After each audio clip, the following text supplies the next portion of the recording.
Hi everyone, it's me, and today let's find your chocolate truth. Together, let's go. Hey Santa! I made you this hot chocolate. Why, nice. thank you, little boy. you. Now, you're sure this is hot chocolate, right? Because hot cocoa isn't technically the same thing. Santa takes his chocolate terminology very seriously, so I need to know, was this made from cocoa powder or did you actually melt down a chocolate bar? Alright, let's be understanding, shall we? Because, well, he's just a kid. Sorry. I don't know. Ah, coal, is it? What a coincidence! Because this year you're getting cold hard facts about chocolatiering. Enjoy your pamphlet. Merry Christmas! That fun. That had that jokes. Come on, man.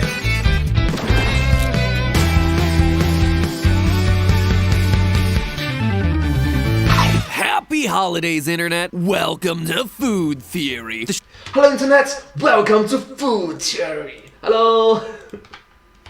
Joe that was skeptical that Santa's belly actually shakes like a bowl full of jelly, so we ran the numbers. Stop the lies, Santa. But bellies are definitely on my mind at the moment, my belly in particular. See, the holidays are here and that means that I'm inundated with candy wherever I turn. Candy canes, peppermint bark, reindeer corn. You guys know reindeer corn, right? Keep running into people who've never heard of this thing. I swear, it's a thing and it tastes, well, it has a taste. And last, but certainly not least, the holidays are filled with opportunities to consume chocolate. Or as my dad Pat alter ego likes to call them, chocolate-tunities. I mean, just check out this map of every state's favorite Christmas candy. It is chocolate from sea to shining sea. Reese's, M&M's, chocolate Santas, Hershey's Kisses. Well, there are some that are concerning here too. I mean, come on, Arkansas, Starburst? And Well, the kisses are wonderful. Pez, Louisiana? Really? All right, now that I think about it, the dispensers could actually make a solid festive choice, so I apologize to you, but no apologies to Starburst, Arkansas. And it's hardly as though holiday chocolate consumption is an American thing either. From chocoladelette, or chocolate letter, the Dutch tradition of giving children their initials in the form of chocolate letters of the alphabet, to advent calendars, the worldwide Christian tradition of counting the days till Christmas with stale, borderline edible candies. I mean, seriously, how long have those things been sitting in there? To Hanukkah Gelt, the tradition of giving foil-wrapped chocolate coins, it is safe to say that the holiday season and chocolate go together like corn and reindeer. Just look at that map, people. 8 states have reindeer corn as their top pick. 8! Reindeer corn is a thing. I am not making this up. Anyway, with so much chocolate flowing through the holidays, 'tis the season for food theory to tell you it's all lies. That's right. Much of the so-called chocolate that you're consuming is presenting itself in a fraudulent, very naughty list kind of way. Sure, that candy you're about to eat may look, feel, and taste like chocolate, but that doesn't mean that it is chocolate. Then what the heck is it, you ask? Well, Chocolate was the imposter. never fear, my friends. Today's episode will explain it all, and we're gonna show you how to spot fake chocolate, or mocklet, as I like to call it, before it gets anywhere close to your festive mouths. Get it? Mockery plus chocolate. Mocklet. Now, before we dive into what chocolate isn't, we first have to establish what it is. Chocolate is derived from the fruit of the cacao tree, which grows in tropical regions near the equator. Now, if you were to bite into one of these puppies fresh off the tree, the experience would not be chocolatey. Heck, wouldn't even be pleasant. There are a number of steps that have to be taken in order to turn cacao into chocolate, including fermentation and roasting. Now, inside the cacao fruit are white cacao beans. Technically, they're the seeds of the fruit, but we call them beans. And inside these so-called beans are what are known as nibs. Roasted nibs are ground and liquefied into chocolate mass, aka chocolate liquor, which, despite the name, is 100% alcohol-free. Chocolate liquor can then be divided into 2 separate products: cocoa butter, which is chiefly responsible for giving chocolate its texture, and cocoa solids, which get ground into cocoa powder and give chocolate its distinctive taste and brown color. Therefore, you should expect to find terms like chocolate liquor, cocoa butter, and cocoa powder included on the labels of legitimate chocolate products because, well, that is what chocolate is. However, the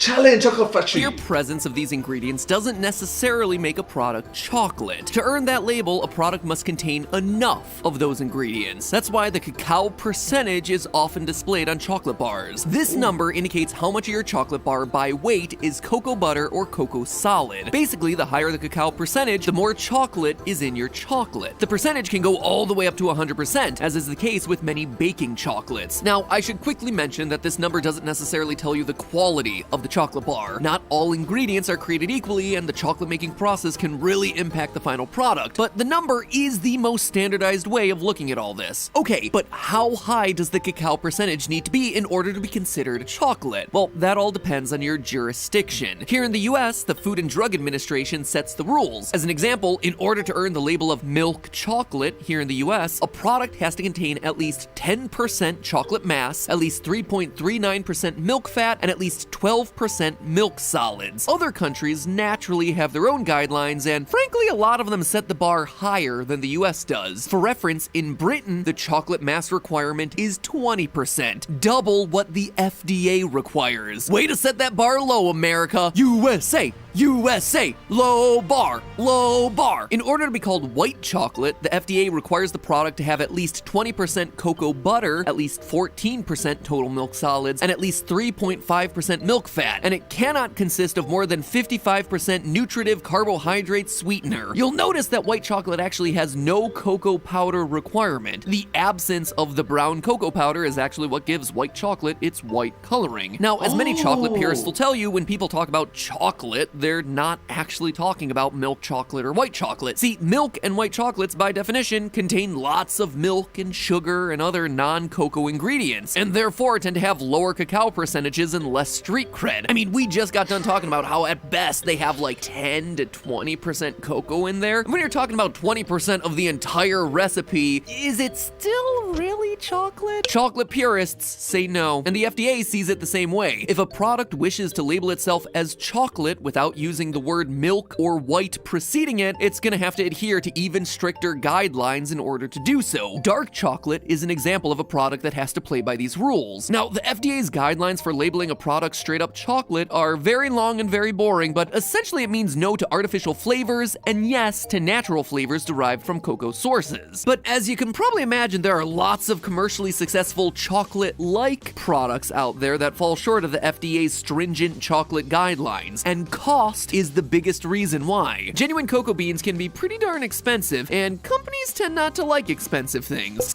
Especially when they want to earn a high profit. So, yep. So a lot of companies have tweaked their recipes in order to save them money. In doing so, they lose the right to label themselves as chocolate, but in order to hide that inconvenient truth from consumers, companies get creative, if not downright deceptive with their wording. For instance, in 2008, Hershey's whatchamacallit altered its recipe to use vegetable oil instead of the more expensive cocoa butter, and thereafter could no longer legally claim the candy contained milk chocolate. The wrapper now states that it is, quote, made with chocolate, which is a clever way of phrasing it in a way that's technically not untrue. Whatchamacallit does indeed have some cocoa in it, but the percentage is so low that it can't be a milk chocolate bar, let alone a chocolate bar. In fact, that same year, Hershey's also altered the recipes of other candies, including Mr. Goodbar, Take 5, and the now extinct Hershey's Kissables, which originally had milk chocolate in the corner of its packaging, but discreetly changed the phrasing to chocolate candy. And by the way, just to be clear, Hershey's didn't change the recipes to all of their candies. Their top sellers like Hershey's Milk Chocolate Bar, Reese's Candy, Kisses, and Kit Kat didn't get altered at all. But the point is, consumers have to be alert, or else they might get whatchamacallited with deceptive marketing. Words and phrases like chocolatey or chocolate flavored or made with chocolate are usually a good indication that the product doesn't contain enough genuine chocolate to fit the FDA guidelines. Big Candy certainly doesn't make it easy for you to tell the real chocolate products from the fakes, which is why today we're gonna play a quick game to help drill the concept home. Ladies and gentlemen, I present to you chocolate or mocklet. I'm gonna show you a product and you guess if it's chocolate based on the FDA regulations. First up, this drink. Starbucks' double chocolatey chip creme frappuccino. Chocolate or mocklet? The answer, mocklet. Starbucks' double chocolate chocolatey chip creme frappuccino isn't just named that because it sounds cute. One look at the ingredients in this bad boy will tell you that there is no way Starbucks could legally call this a chocolate product. Next up, snow caps. Chocolate or mocklet? The answer, chocolate. That's right. Although the word nonpareil might seem a little suspect, that's just the name of the little white sprinkles on these actual chocolatey pieces. Chocolate pieces, not chocolatey. Even I'm falling into it. Round 3, the famous Butterfinger bar. Chocolate or mocklet? The answer here, mocklet. Now, I gotta hand it to them. They really did what they could by crafting the phrase crispity, crunchity, peanut buttery bar covered in a rich chocolatey coating made with cocoa. Yeah, they used the word chocolatey, but they surrounded it with other cute words ending with Y, so they hit it really well. Plus, they even mention the cocoa, but unfortunately, they don't use enough cocoa to use the word chocolate. Butterfingers contain vegetable oil and less than 2% of cocoa. Sorry to lay that figure on your Butterfinger. Now, of course, plenty of popular products are still totally authentic according to the FDA guidelines. Do they taste better than their non-chocolate competitors? Ultimately, it's up for the individual consumer to decide, but True, you must understand that different individuals have different taste buds. I prefer this, you might prefer that. And there's a saying called, 情人眼里出西施, beauty is an eye for beholder. Same for taste buds as well, so, yep. So, sorry.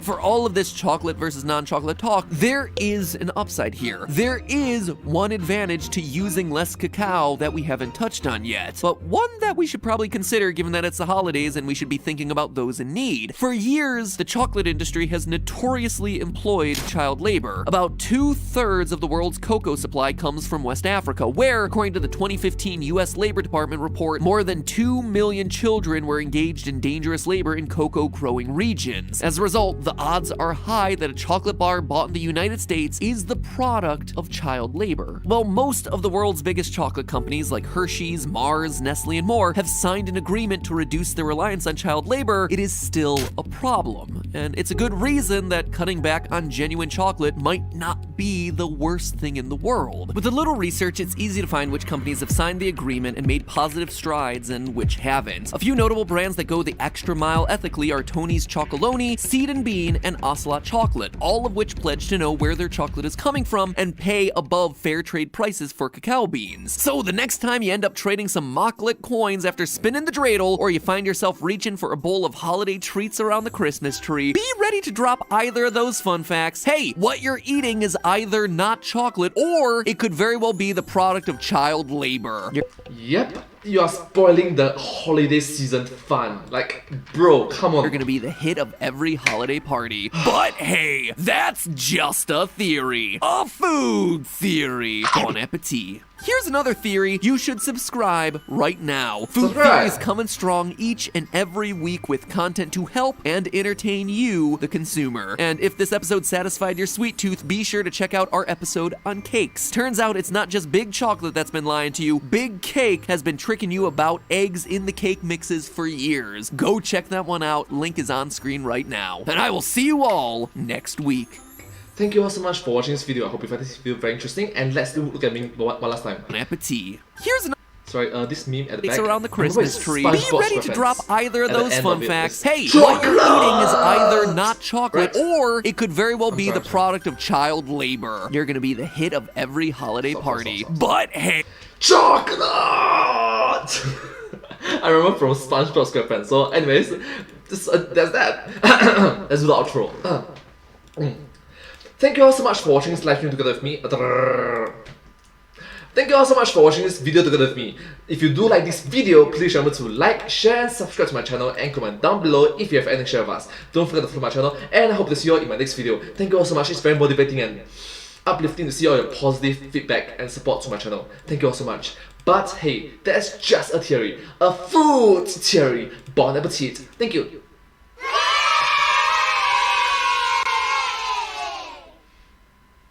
And I hope to see you all in my next video. Thank you so much. Thank you. Subscribe.